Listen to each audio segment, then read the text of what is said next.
Hey guys, good morning. Happy Friday. It's Daryl here. It's 9 a.m. here in Connecticut on the East Coast. Okay, you can tell I just got back from my walk. I was seriously considering doing my main video at this time of day. I'll still do a video at 4 a.m., but I do my best thinking, like I've told you guys before, when I'm walking, it gets the blood flowing, and I really feel like I make my most creative, thoughtful videos this time of day.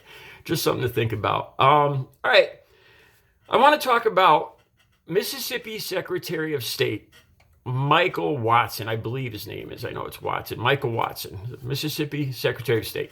He made a comment recently on how he is concerned about uninformed woke college students and their voting practices.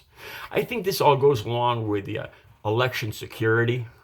Um, and I think he's making a point that, well, I'll get into it, but he seems to be concerned. I think he's just kind of throwing it out there that maybe they want to curtail this demographics voting rights, eligibility.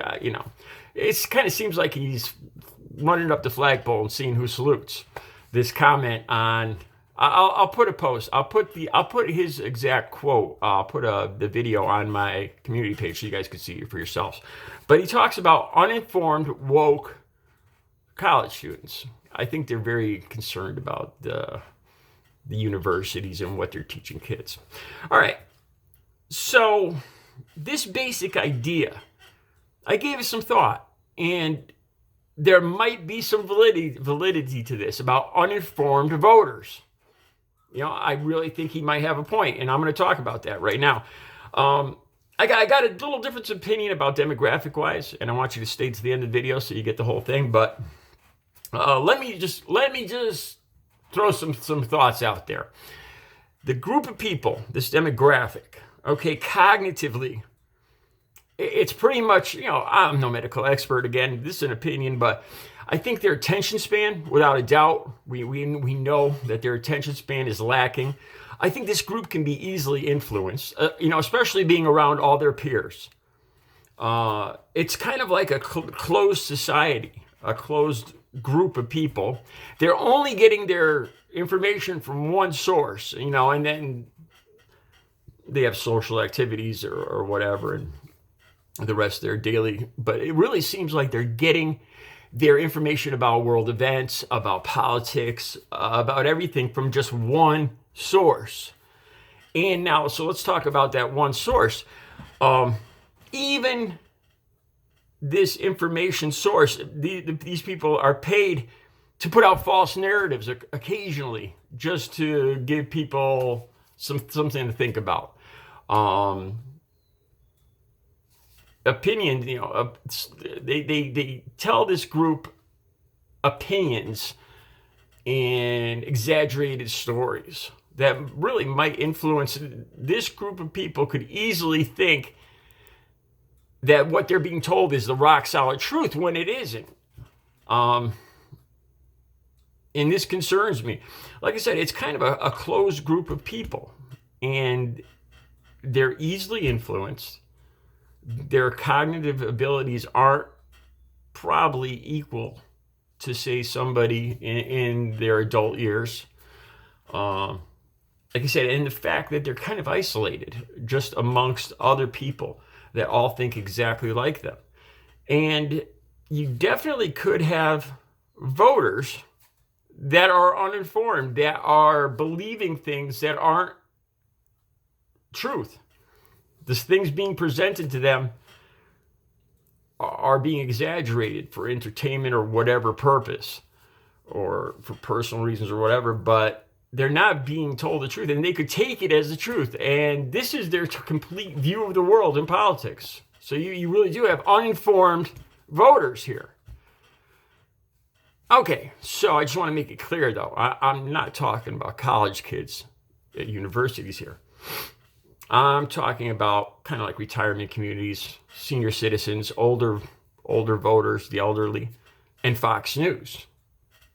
Without a doubt, I have people I know around me that watch this. I've seen this over and over again. where Fox News is on 24/7, and which I think is Sean. I get the two mixed up, Sean Hannity and Tucker Carlson. I think it's Sean Hannity that when he got his butt in a sling in a jam, he pretty much admitted that a lot of this stuff, it's more entertainment. It's not to be taken all seriously.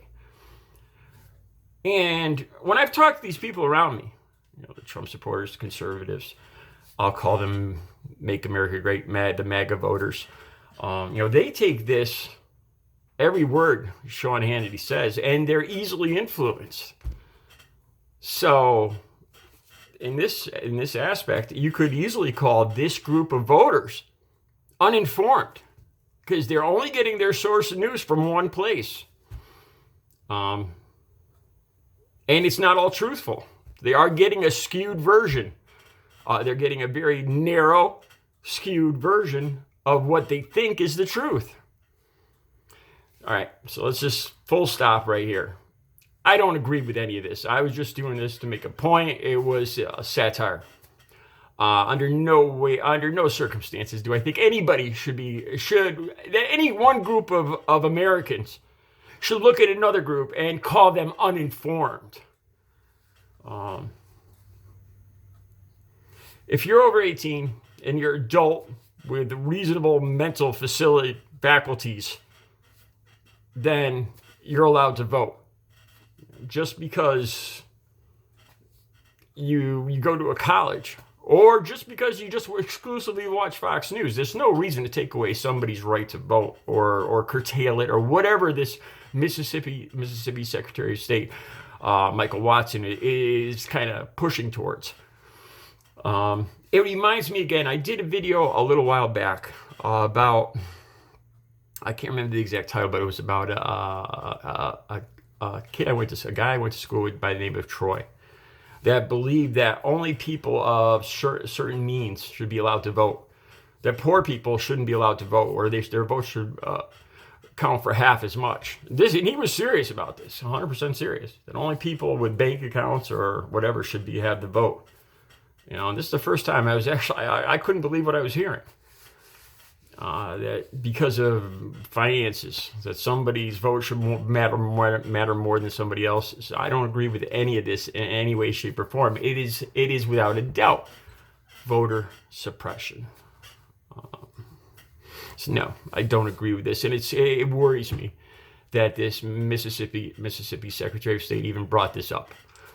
That he's even throwing it out there, throwing it against the wall and seeing if it sticks, so to speak. All right, I'll be back later with another video. I haven't talked much about transgender, but there's really something in North Carolina, I think it was North Carolina, that kind of worried me, about how schools now have to report to the parents if the kids are showing any signs of not acting like a boy or acting like a girl, not having boy behavior or girl behavior, and I got to talk about this. All right, that'll be my next video. You guys have a great Friday.